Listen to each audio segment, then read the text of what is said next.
नमस्कार, आप देख रहे हैं कंज्यूमर अड्डा और आपके साथ मैं हूं विपिन भट्ट। एआई में नंबर 1 कौन है? अमेरिका। हाँ भाई है। मैन्युफैक्चरिंग में नंबर 1 कौन है? जवाब आया चीन। हाँ, मानना पड़ेगा चीन है। डिजिटल क्रांति का अगुवा कौन है? फिर जवाब अमेरिका। चलो ठीक है भाई, ये भी माना, लेकिन डिजिटल पेमेंट का पुरोधा कौन है? बताइए कौन है? बोलिए। जी बिल्कुल सही सोच रहे हैं, भारत। इस वक्त दुनिया में डिजिटल पेमेंट में अगर किसी एक देश का डंका बज रहा है तो वो है भारत। और ये बात पूरी दुनिया को कोई और नहीं बता रहा है, बल्कि खुद आईएमएफ यानी इंटरनेशनल मॉनेटरी फंड अपनी रिपोर्ट्स में कह रहा है। उसकी ताज़ा रिपोर्ट के मुताबिक जून में यूपीआई के जरिए 1800 करोड़ यानी 18 अरब से ज़्यादा ट्रांजैक्शंस हुए हैं, जिसमें 24 लाख करोड़ रुपए से ज़्यादा का लेन देन हुआ है, जो पूरी दुनिया में सबसे ज़्यादा है। और ये एक महीने का आंकड़ा नहीं है, ऐसे कई महीने आपको अभी दिखाई देंगे।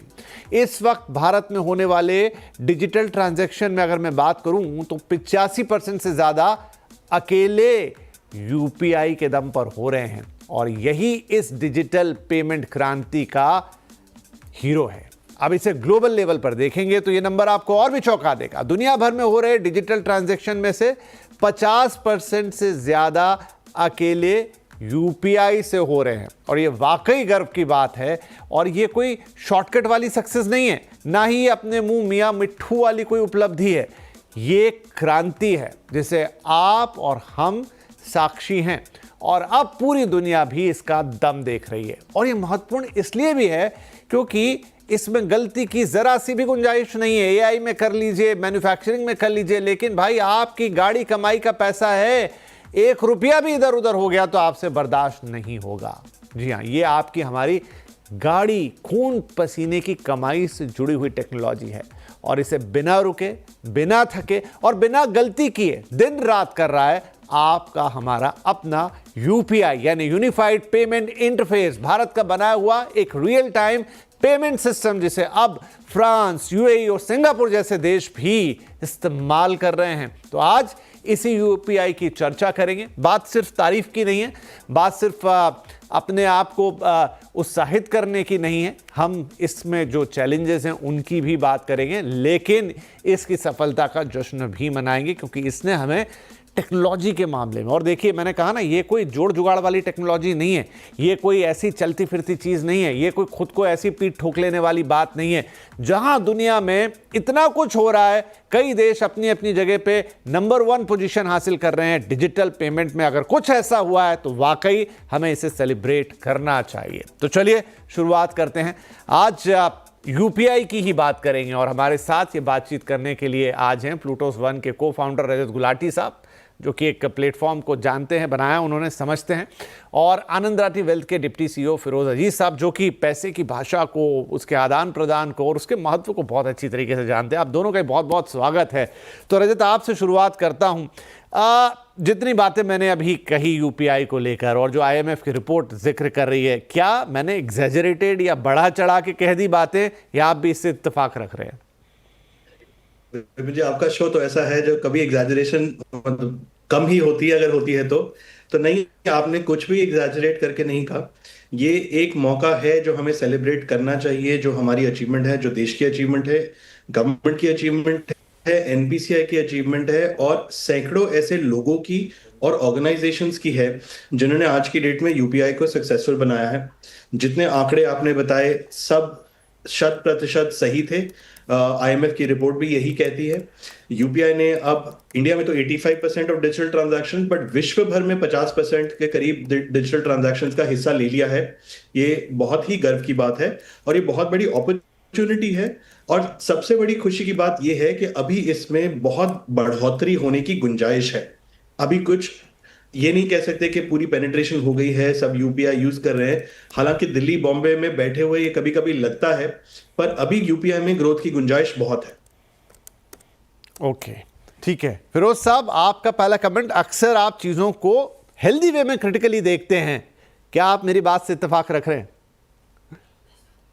बिल्कुल बिल्कुल इत्तेफाक रख रहा हूँ। नॉट बिकॉज मैं आपके शो पे हूँ बट आपने जो कहा ना, यू अंडरस्टेटेड इट। इसका जो पावर है, ये सिर्फ डिजिटल पेमेंट नहीं है, राइट? इसका जो पावर है, एक यूजर के लिए कन्वीनियंस है, एक देश के लिए बहुत बड़ी बात है।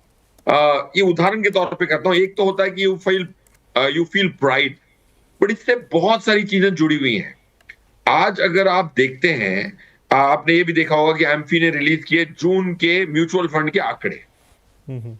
लमसम पैसा जो आया है वो काफी घट गया है, राइट? 21-22 हजार करोड़ आए, बट एसआईपी के माध्यम से जो आंकड़ा आया वो आज तक का हाईएस्ट आंकड़ा था। 27 हजार करोड़ से ज्यादा एक महीने में आया है, राइट? 10 साल पहले जब यूपीआई नहीं हुआ करता था, 2016 से पहले, वो आंकड़ा था महीने के 1800 करोड़। तो ये 27 हजार करोड़ इसीलिए आ पाया है, बी रेस्ट एश्योर्ड, और कोई कारण से नहीं आ पाया है कि एक रिटेल निवेशक अपनी एसआईपी इतनी आसानी से यूपीआई के माध्यम से पैसे ट्रांसफर कर पा रहा है। तो 27 हजार करोड़ जब आते हैं, कैपिटल मार्केट हेल्दी होती है। एफआईआई ने जो हमारे इंडिया से पैसा निकाला कोविड के बाद, या लास्ट 1.5 साल में 4-5 लाख करोड़ निकाला, आज मार्केट निफ्टी 25,000 ना होती, 17-18 हजार होती, या जो भी होती, 25,000 तो ना होती अगर ये यूपीआई ना होता। एक एप्लीकेशन बोल रहा हूं, non correlated. Of course Firoz अपने पैसे विपिन सर को अगर देना चाहे एक क्षण में दे सकता है, वो तो डायरेक्ट बेनिफिट है। ये जो one such example why your capital market is afloat, उसकी वजह से गवर्नमेंट का टैक्स बढ़ गया, कैपिटल गेन बढ़ गई, बिजनेसेस की रेज करने की उम्मीद बढ़ गई, आईपीओ सबसे ज्यादा आए, पैसा रेज हुआ, कैपिटल फॉर्मेशन हुई, प्रोजेक्ट लगे, उससे इकोनॉमी की बढ़ोत हुई। आप विदेश दुनिया भर में फास्टेस्ट ग्रोइंग इकोनॉमी हुए।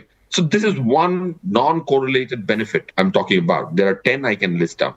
सो आपने जो भी कहा बिल्कुल सही कहा, और आपने बहुत संतुलित शब्दावली का प्रयोग किया। I am so in sync with what you said sir. नहीं, और आपने बहुत अच्छी तरह उसका रियल टाइम, मतलब एक जो कन्वीनियंस है वो अपनी बात है, लेकिन उसने क्या रोल इकोनॉमी में पीछे से प्ले कर दिया, बड़ी अच्छी बानगी उसकी रखी फिरोज साहब। आई थिंक जो दर्शक भी देख रहे होंगे, शायद ये जानकर और थोड़ी सी उनकी आंखें चौड़ी हुई होंगी कि अरे ये सब भी पीछे से हो रहा है, और वाकई में वो जो मल्टीप्लायर इफेक्ट है वही तो है जो इसको एक क्रांति बना रहा है। रजत साहब, जब 2016 में इसकी शुरुआत हुई थी, since you also look at the technology side of the things, तो मुझे ये बताइए कि क्या आपको या इसके बनाने वालों को या हमारी अर्थव्यवस्था को ये उम्मीद थी कि ये इतना बड़ा हो जाएगा, इतना सक्सेसफुल हो जाएगा, और सच में हमारी इकोनॉमी को एक रियल मनी या फिजिकल मनी से डिजिटल की तरफ ले जाएगा? बहुत बढ़िया सवाल है विपिन जी। जब 2016 में इसकी रचना हुई तो बहुत सारी चीजें थी जो जिनको इकट्ठे आना पड़ा इसको सक्सेस करने में, राइट? ये सिर्फ टेक्नोलॉजी बिल्ड करने से सोल्यूशन नहीं आता। आपने इतना कुछ है जो इकट्ठे हुआ जिसकी वजह से यूपीआई जितना सक्सेसफुल है। मैं कुछ चीजें यहां गिनना चाहूंगा। 2016 में डिमोनेटाइजेशन का इस पे बहुत बड़ा योगदान था, चाहे आप उन्हें अच्छा बोलिए बुरा बोलिए, बट डिजिटल पेमेंट्स को जो डिमोनेटाइजेशन से इंकरेजमेंट मिली, जो फिलिप मिला, वो उसके बिना होना हम सोच भी नहीं सकते। दूसरा, इंडिया में उस टाइम पे जो जनधन की योजना चली, जो जनधन के अकाउंट्स खुले, जो आधार खुला, और जो मोबाइल फोन्स के सस्ते होने की जो ट्रिनिटी थी, जिसे हम जैम ट्रिनिटी बोलते हैं, जनधन, आधार और मोबाइल, उसकी वजह से ये इंडिया में जो मोबाइल पेनिट्रेशन है वो इतनी बड़ी, डिजिटल आइडेंटिटी बढ़ी, और लोगों को ये डिजिटल ट्रांजैक्शन यूज करने का मौका मिला। आप ये सोचिए कि अगर आप सिर्फ यूपीआई की बात करें तो यूपीआई अपने आप में सिर्फ एग्जिस्ट नहीं कर सकता। वो एक इंडिया के डिजिटल पब्लिक इंफ्रास्ट्रक्चर का एक हिस्सा है, जिसमें बाकी चीजें भी है, जैसे आइडेंटिटी हो गई, डिजिटल आइडेंटिटी हो गई जो हमारी आधार के थ्रू है, डिजिटल बैंकिंग हो गई जो हमारे ज्यादातर पॉपुलेशन को हमारे जनधन के अकाउंट से उसको एक्सेस मिला। ये चीजें अगर ना हुई होती तो इसके ऊपर यूपीआई चाहे चालू हो गया होता, बट उसकी इतनी पेनिट्रेशन ना होती, उतनी रीच ना होती जितनी आज है। फिर इसके बाद इंडिया में जो रेट्स हैं मोबाइल के वो गिरे, चाहे प्राइवेट प्लेयर की वजह से गिरे, चाहे गवर्नमेंट की पॉलिसी की वजह से गिरे, वो गिरे और लोग इन्हें यूज कर पाए। और आखिरी, गवर्नमेंट का इसमें काफी इंटरवेंशन रहा है कि आज की डेट में यूपीआई की अडॉप्शन बढ़ाने के लिए यूपीआई पे जो मर्चेंट डिस्काउंट रेट लगता है, एमडीआर लगता है, जो मर्चेंट देता है, जो बिजनेस देता है, व्यवसाय देता है इसके थ्रू पेमेंट्स लेने के लिए, उसको तब से जीरो रखा गया है। 2018 से इसको, सितंबर से इसको जीरो रखा गया है, ताकि मर्चेंट इसको मना ना करें, उनको सिर्फ प्रोत्साहन मिले इनकी पेमेंट्स एक्सेप्ट करने का। इसकी वजह से जो एक टाइम पे 90% ट्रांजैक्शन P2P होती थी, लोगों के बीच में होती थी, वो आज की डेट में 65% ट्रांजैक्शन अब P2M है, मतलब पर्सन टू मर्चेंट है, व्यवसाय को जा रही हैं पेमेंट्स के लिए, और इसी से इसकी अडॉप्शन बढ़ रही है। आप और मैं कितनी बार पैसे एक्सचेंज कर लेंगे, आप और मैं कितने ऐसे ट्रांजैक्शन करते हैं जिसको आप और मेरे को कुछ सेटल करने की जरूरत पड़ती है। बस ज्यादातर जो यूज केस है पेमेंट्स का, वो पर्सन टू मर्चेंट जाता है, और इसके लिए MDR होना जीरो आवश्यक था। तो अब MDR जीरो रहे ना रहे, क्या आएगी वो बात की बात है, बट ये जो 4-5 फैक्टर है, जैम हो गया, डिमोनेटाइजेशन हो गया, MDR जो पॉलिसीज है गवर्नमेंट की वो हो गई, और वो सारी इनोवेशंस जो NPCI और गवर्नमेंट ने की हैं UPI के ऊपर। आज की डेट में क्रेडिट आप UPI पे ले सकते हैं, फेडरेटेड पेमेंट्स हैं UPI सर्कल्स के थ्रू, इतनी सारी फीचर्स आ गई हैं कि हर व्यक्ति के, हर व्यवसाय के यूज केस को अब एड्रेस किया जा रहा है, क्योंकि वो पहला जो ढांचा था वो बन चुका है, उसकी अडॉप्शन हो चुकी है। अब UPI किसी के लिए नया नहीं है, अब तो सेकंड नेचर बन गया है। किसी ने QR कोड देखा, उसको स्कैन किया, अपना पिन डाला और कोई पेमेंट हो गई, चाहे वो UPI से हो रही है, चाहे वो रुपए के कार्ड से हो रही है, चाहे किसी और तरीके से हो रही है। वो पेमेंट का तरीका अब कॉमन हो गया है, बिकॉज उसका जो कॉमन लेयर है वो खड़ा हो चुका है। नहीं, बहुत ये बात तो है कि घटनाक्रम, और उसमें तो मैं कोविड भी, आपने इतनी सारी बातें जो जोड़ी, चाहे उसमें डिमोनेटाइजेशन हुआ और बाकी एक इकोसिस्टम साथ में डेवलप हुआ, 2-3 साल जो कोविड के गए, उस दौरान भी डिजिटल वाली चीज़ें अपने आप में बहुत आगे बढ़ी, तो वो सब कुछ मिला, लेकिन स्टिल पूरी दुनिया के लिए वही सब कुछ हो रहा था।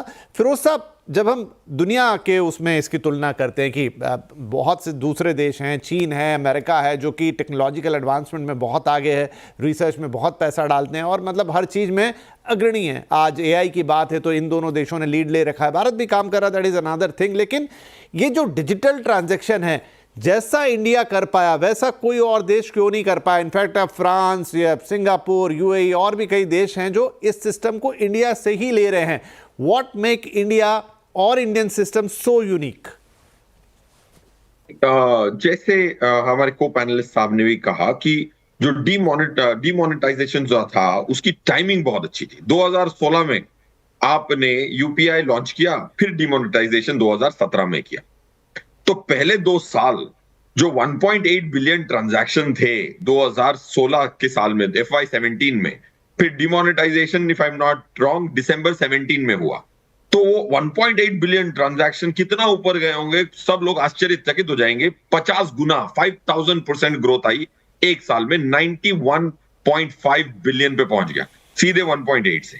फिर सब्सिक्वेंट ईयर 91 बिलियन से बढ़ के ऑलमोस्ट 539 बिलियन पे पहुंच गया। तो मतलब 2 सालों में 1.8 billion transactions moved from 1.8 to 539 billion transaction. वो एक इम्पेटस की बहुत जरूरत थी। The timing of demonetisation was not a coincidence. UPI launch करके उसकी टेस्टिंग करने के बाद डिमोनेटाइजेशन करना गया। तो ये एक चीज जो है, करेजियसली आपको एक सफोकेट करना पड़ेगा कैश सिस्टम को। जब तक कि सफोकेट नहीं करोगे, आप वो हिम्मत से वो नहीं करोगे, उससे बहुत लोगों में बैकलैश हुआ, लोग क्यों में खड़े थे, बट वो एक बार गाड़ी स्टार्ट करने के लिए वो पेन सबसे जाना जरूरी था। आई थिंक दैट वो कवर करने की अब फ्रांस में हिम्मत है नहीं है, ये मुझे पता नहीं है, राइट? फ्रांस और दूसरे देश इतना इजीली नहीं कर पाएंगे, यूरोजोन, बिकॉज एक कंट्री पे निर्भरता नहीं है। देखो यूरोजोन में तो फिरोज साहब, लेकिन इसमें एक चीज, एक तो हो गया कि एडॉप्शन जिसकी हम बात कर रहे हैं, एक हो गया कन्वीनियंस। मुझे ऐसा लगता है कि इस समय वो कन्वीनियंस वाला फैक्टर ऊपर चला गया है।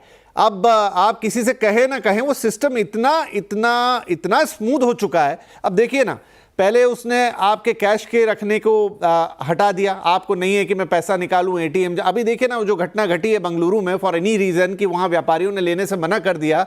कई लोगों ने कहा कि वो कई सालों बाद ATM गए, भूल गए थे वहां जाना कि उसमें से कैसे कार्ड डालते हैं, कैसे पैसा निकालते हैं। लोगों को अपनी पिन याद नहीं थी, अपने कार्ड्स पता नहीं कहां रख दिए थे। क्यों? क्योंकि जरूरत ही खत्म हो गई थी।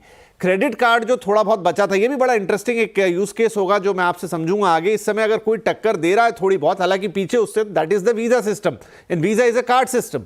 लेकिन यहां तो UPI ने कार्ड भी उसके साथ रुपे कार्ड को अटैच करके आपको फिजिकल क्रेडिट कार्ड रखने से भी मुक्ति दे दी है। अब आप क्रेडिट कार्ड से पेमेंट करना चाहें तो यूपीआई से कीजिए, कैश का पेमेंट करना चाहें तो यूपीआई से कीजिए।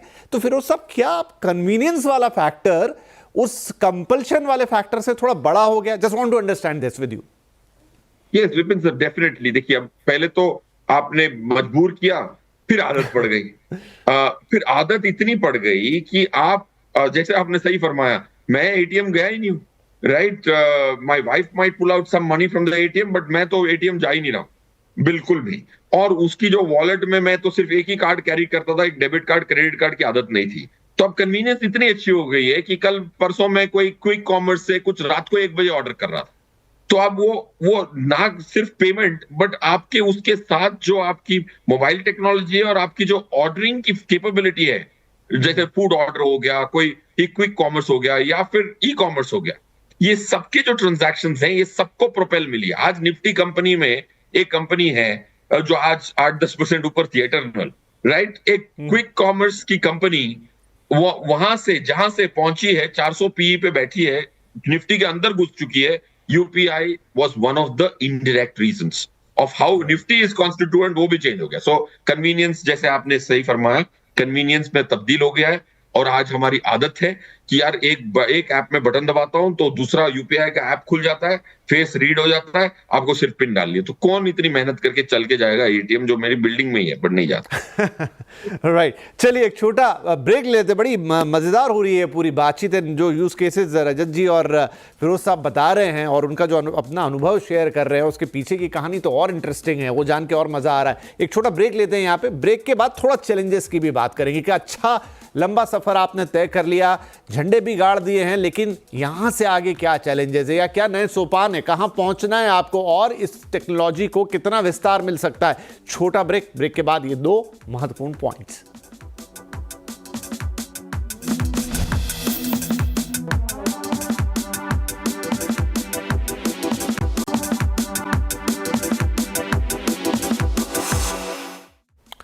Welcome back. आज हम सेलिब्रेट कर रहे हैं यूपीआई की सक्सेस को, क्योंकि आईएमएफ की रिपोर्ट के मुताबिक भारत डिजिटल पेमेंट में दुनिया में नंबर 1 स्थान पे पहुंचा है और जिसका सिरमौर बना है हमारा यूनिफाइड पेमेंट इंटरफेस यानी यूपीआई। और ब्रेक से पहले रजत जी और फिरोज जी के साथ हम वही बातचीत कर रहे थे। अब 1-2 अहम सवाल। रजत साहब, बात तो हमने बहुत कर ली, सक्सेस की, कन्वीनियंस की, आदत की और तमाम चीज़ों की, लेकिन क्या हमारा ये जो यूपीआई है ये एक परफेक्शन पे पहुंच गया है या फिर इसके सामने अभी भी चैलेंजेस है, दोनों तरह के, टेक्नोलॉजिकली भी और दूसरा आपने जो कहा कि वो एमडीआर चार्जेस और तमाम जो प्रैक्टिकल दूसरे तरह के चैलेंजेस है, आगे चलते हुए क्या हैं जिन्हें हमें थोड़ा निपटना होगा? विपिन जी, आगे बढ़ते हुए अगर हमारे सामने 100 अपॉर्चुनिटीज हैं यूपीआई के लिए, तो 100 ही चैलेंजेस होंगे। हर अपॉर्चुनिटी के लिए अलग अलग तरह के चैलेंजेस निकल के आएंगे। अभी जैसे आपके आंकड़ों ने ही बताया कि कुछ 49 करोड़ व्यक्ति भारत में आज की डेट में यूपीआई यूज करते हैं। ये अभी भारत की पॉपुलेशन का 40% है। दैट मीन्स अभी 60%, उसमें से अगर 20% हम लोग हटा भी देते हैं, चाहे वो छोटे हो उम्र में या बिलो द पॉवर्टी लाइन हो, उनके पास अभी ना हो कैश, फिर भी 50% लोग अभी बचते हैं जिन्होंने यूपीआई अभी नहीं ट्राई किया है, नहीं यूज किया है।